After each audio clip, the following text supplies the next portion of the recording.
Hello and welcome back to Game, Develop, Repeat. I'm your host, Chris, and in today's episode, I would like to talk about fun. Pure, goofy fun.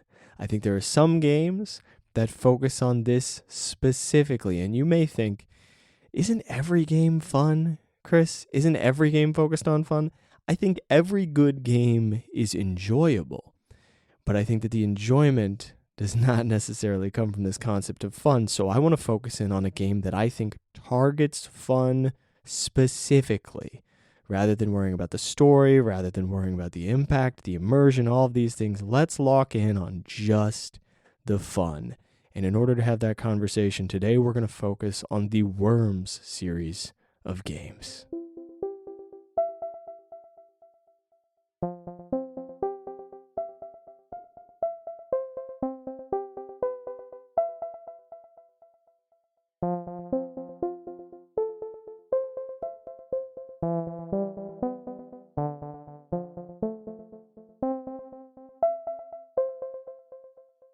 If you've never played a Worms game, I'm going to try to give you a nice image of what these games are like. These are games where you play as a team of worms, and you take turns controlling individual worms. You move around, and then you attack a different team of worms. So you are a worm with a bazooka. You are a worm calling in an airstrike. You are a worm throwing a holy hand grenade at the opponent, or summoning a flying sheep that explodes on impact. This should give you the vibe of this game. It is this series, the ones that I played the most were 2D. I think there are some 3D titles. There's a whole bunch of different Worms games, and they should be pretty easy to access on PC, and I'm not sure about other platforms. I've always played them on PC. Now, what is the appeal of these games? What is the difference between a Worms game and probably every other game that I've discussed on this podcast? There might be one or two exceptions, but I'm not sure what they would be. This game is pure fun and goofiness and some mayhem. It is so locked in, or this series, I should say, this game series. Every time I refer to an individual title, I'm thinking of one from my childhood that I don't remember the exact subtitle of, because they do tend to blend together a bit. But it's like refined, goofy, fun combat.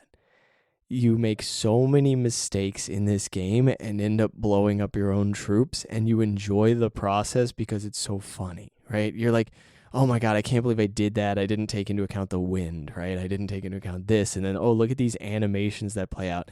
Sometimes your own worm dying causes terrain damage to happen, which ultimately causes somebody else's worm to die.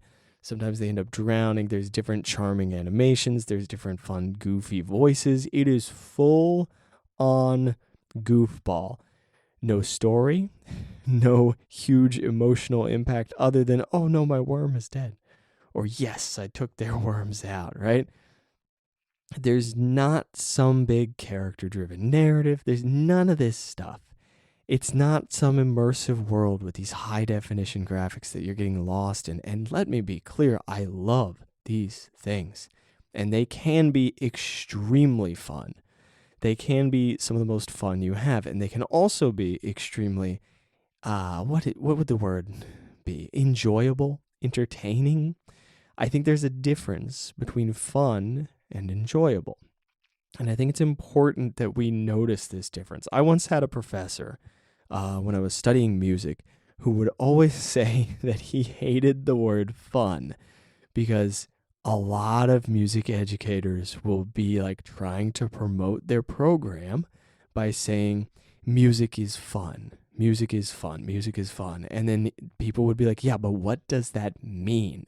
And this professor's argument was like, that is not a good way to promote your program. That's so vague, that's so nebulous, that's so uninspiring. What do you even mean when you say music is fun? And this has me thinking about it. This has me going, what do I mean when I say the word fun? And I think for me, it's not enjoyment. Enjoyment is, oh, this took me through this journey. Enjoyment is, oh, I've gotten some kind of satisfaction, some kind of sense of completion, some fulfillment, some tension and release from this game. Worms has the tension and release of a single battle. Worms has the fulfillment of conquering your enemy, sure, who will probably be a friend of yours on couch co-op, right? That's the way to play this game. The way to play these games is sitting right next to the person that you're going up against. Or maybe you're on a Discord call or whatever, but you want to see their face. You want to be there with them if you can. That just makes the experience so much better, because then you're laughing together. You're just having a good time. That to me is fun. That's what we're looking at, right? And I think maybe that's so weird. Maybe that's why it's so weird when the word fun is applied to music. When the word fun is applied to learning music, it's like, it's not really that. It's more of a fulfilling thing. Is it like, it's fun to learn a skill? Yes, it's enjoyable, but to me, fun is the perfect word to capture this kind of goofy, low stakes, no matter what happens, we're going to enjoy ourselves gameplay, right? Fun is playing kickball with your friends and not really worrying about the result when you're a kid, right? Fun is playing The Sims and just messing with your Sims, right? It's not like, oh, I've managed to reach my goal in this elaborate puzzle RPG mixture. It's not, oh, I've finished this campaign in Civilization. That is enjoyable, that is satisfying. But a game of Civilization that's fun is the one where you break everything, right? I think of the kind of things that, oh no, what is that YouTuber? There's a YouTuber who just breaks stuff. That's his whole shtick. Like, every game that he plays, he just breaks every single mechanic in the game and just goes deeper and deeper and deeper into making complete and total catastrophes. That to me is fun. A little bit of chaos, a little bit of messiness to the game. That's where that comes in. And maybe it's breaking all the rules, and maybe it's a game that is created in a way that invites you to break the rules or introduces these moments that are surprising and shocking and enticing, right? Where you go, oh my God, I can't believe that happened. And you're completely out of your head. You're immersed entirely in not a immersive game, but in a mood. And Worms immerses you in the mood of just being a goof, just low stakes, cartoony, slapstick humor, totally ridiculous, goofy gameplay. And I think that there's a beauty in that we can learn a lot from.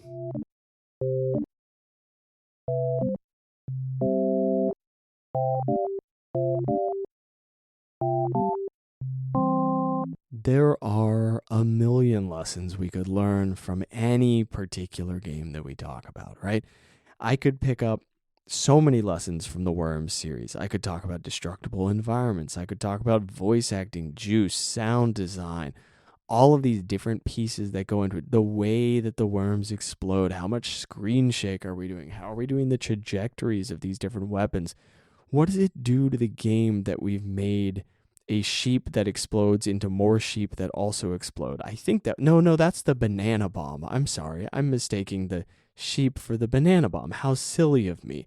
The control schemes in this game that intentionally are a little confusing, so you are very likely to accidentally throw your sheep right back onto you. The baseball bat, the little poke attack that you can do that just shoves an enemy like an inch over to the side, that can make for the most brutal, goofy kills. Right? These moments you can have where you're just like, oh, I'm just going to go over and just poke you, and then you're going to go into the water, and or maybe you take fall damage, and like you're going against your friend, and you're like, how about we do this in the most embarrassing way possible, huh? How about we take you out in the way that just makes you go, oh, no. And there's so much random chance involved. Like, we could dive deep into any one of these things. But the thing that stands out the most to me in this game, in this series of games, is the focus on the fun. This is not a story series, you know? This is not It's immersive in its own way, but every little element of this game comes together to make you just have a good time and goof off. I think a party game that does this is Jackbox Party Pack. I think it's pretty good on it. It's like very creative. It's a different angle on it, but they do a good job of this too. So maybe you've played that. Maybe you can relate to that. That like inspires goofy, creative fun. Worms inspires like goofy, competitive fun. And I think the biggest thing I want to get across here is that if you think of a game that you love, that you've played a lot of, you might go, that's a really fun game. I'm going to challenge you to look at it and go, what does that game feel like when I think about it? Am I really thinking like that was a fun game, or am I thinking that was an amazing emotional journey? Right? What is the thing that made that game so fun for you? What is the satisfaction? What is the element of that game that made you go, oh my God, that's a good game? Because I don't want to lose the truth of what makes a game good. I think if we can really, really drill down into the details a little bit here, we're going to discover more about how to design our own games. Like, what is the goal in your game that you're designing? What sort of a general feeling are you going for? And I'm not saying take out a piece of paper and say, it needs to be fun and goofy, and I would like this and that and the other. It's fine to just explore, especially if you're at a stage like me where I'm still figuring it out big time, right? I've just finished my second like month-long jam that I've been doing with the community, and it was goofy and I loved it. It was about like an orange running away from a blender so that it doesn't get blended, and you run away by finishing prompts by typing. And the prompts are the orange begging for its life. And if you make it to the fruit bowl, you're good. If you don't make it to the fruit bowl, you get blended, right? That's goofy. But I had a lot of fun with it. And I didn't go into it knowing like, oh, here's exactly this and the other and the art style and all this stuff, because I'm learning, right? I went into it and I went, let's try some stuff. Here's a vague impression. It's okay to have a vague impression, but what is the vague impression? At least, are you trying to make some kind of emotional journey? Are you trying to create this story and communicate this story to people? Are you attempting to have people have a laugh? What is it? Not just a good game. Don't tell me you just want to make a good game. I don't know what that means. You're not going to make a good game if you just say, I just want to make a good game. I mean, maybe if you have an idea in your head and you're just having trouble expressing it through words, fine, explore the idea through creation. That's completely fine. You don't need to be able to communicate your idea to people through words. You just need to be able to make your idea. You may not be a great verbal communicator. That does not matter. If somebody's like, what's your idea? And you're like, I can't express it. You might be able to make something incredible. You just have to find the right form of expression. But I am going off on a tangent, as I'm one to do. Another element of this game that I'm a huge fan of is the way that it creates space for fun. It creates this space where you can goof off. It draws you into making stupid mistakes. It draws you into unintended consequences. And when something like that surprises you, and then it follows up that surprise with a goofy animation or a significant consequence or an unintended victory, it's funny. It's great. It's incredible. It hits so hard, right?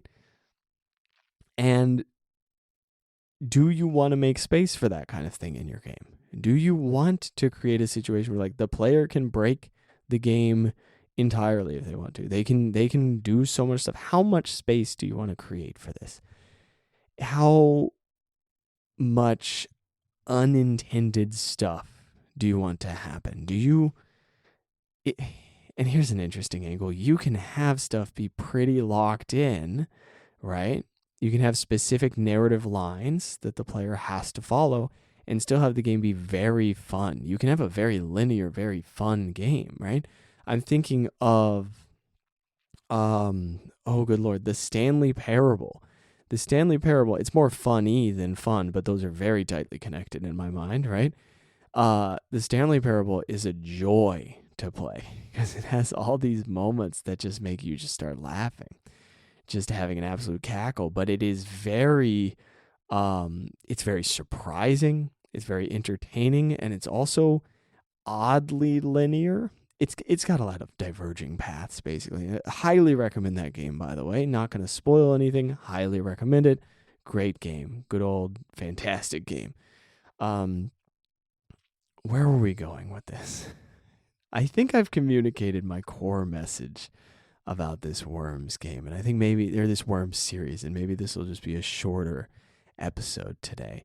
But I would ask that you look at your favorite games and look at what is the most satisfying thing about them, because I can look at Dragon Quest and go, yeah, that's a really fun game, and I think that's reductive. Right? I think it's a little reductive to call it a fun game. And I'll say it all the time. I say that every freaking day. I'm like, oh, this game is so fun. But I want to dive just a little deeper, you know? I want to really find out what made it. Was it fun or was it satisfying? And the fun's part of that. And I am curious about games that are just straight up fun. I have not played a lot of games that are just straight up fun lately. I've been in the story mode. I've been in the difficult mode. I've been going through all the like accomplishment style games. So if you have suggestions, let me know, because now I'm hyped on it. And this couch play kind of thing that's going on in Worms, I think like hot seat gameplay, where you just like are rotating through players like literally on the same computer, just jumping into the hot seat, jumping out, other person takes your place, right? That really pulls the fun out, right? It really, like in a good way, sorry, that really draws out the fun is what I mean to say. It helps people have a lot of fun, and I love that stuff. So if you have recommendations, if you're already in the Discord, hit me with them. If you want to email me, anxiousbuddhagames@gmail.com, hit me up. Genuinely happy to hear fun game recommendations, and I mean goofy. I mean the way I'm defining fun. And by the way, you may have your own definition of fun.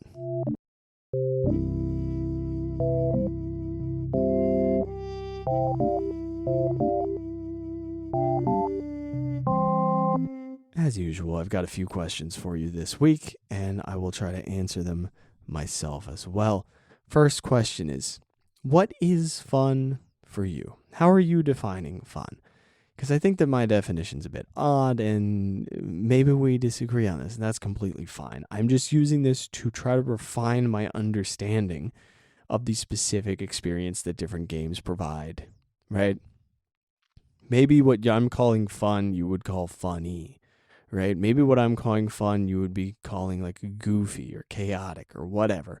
But to me, the emotional impact of this is like fun, right? So for me, fun is the things I've described here, right? There's like some creative freedom, some unexpected results, some level of goofiness, some level of like carefreeness, right? Very playful, extremely playful. Next question. Is your game idea fun? And I don't want this to be a value judgment, just to be very clear. It doesn't have to be fun. It can be profoundly enjoyable without being fun in quotes, right? It can be like, I mean, Dark Souls, I don't think you can look at Dark Souls and say that's a fun game. You can say that's a deeply satisfying game. You can say that's a deeply enjoyable game. And you can say I had a lot of fun playing that game, or rather I enjoyed that game deeply. But I think if you just look at Dark Souls and play it for a little bit, it's like, it's evil, man. It's an evil series. And maybe that's your definition of fun, in which case, cool, have fun with it. Enjoy. Now, last question. Should your idea be fun? Should your game idea be fun? This one is up to you. What's going to serve your game the best? Is there a moment in there where you're like, I definitely want the player to have fun here, and then I want to rip it away from them for the effect, for the story effect. I want this joy. I want this innocence. I want this goofiness. I want to get the player into these emotions, have them just having a good time, running around, playing mini games, doing some chaos. Nothing really matters. We're just in this childlike wonder, and then boom, it's gone. Time to go on this grand adventure so that you can try to recover things and help everybody else with this and like bring the world back to how it was so that somebody else can experience the fun that your character had earlier on. Maybe you want to do something like that. What is the role of fun in your game? Should your game even have fun? Should it have like some crippling despair? What is the goal? Where are we going with this? You know? That's my pitch for you. For things to think about. Because I think these things are worth thinking about. And then I've got my tip for myself, and maybe it'll apply to you, maybe it won't. The tip for myself this week is to goof around in games, in game development, and in life. I think it's worth doing. I think it's worth taking some time to just have some fun. Speaking of, well, hold on. Let me do the quick, super quick plug thing. I got the Twitch channel, Anxious Buddha Games on Twitch. Check it out. We're live Monday, Wednesday, Friday, 2 to 7 Eastern. That's the schedule. I've been holding it for a while. Hopefully I keep holding it for a long time and this recording doesn't become a problem in the future, because that would not be great. It's now occurring to me that might be inevitable, and that's unfortunate. We've also got the Discord community. Like I said earlier, you can email me if you just want to reach out about anything. I'm kind of trying to help people out with stuff too. That's the other thing, is like, I'm trying to build a community and support other game developers as we all go through this whole thing and learn together. So feel free to reach out. Feel free to connect. Having said all of that, that is everything for this week. So get out there, make some stuff, and have fun with it. I'll see you in the next one. Bye-bye.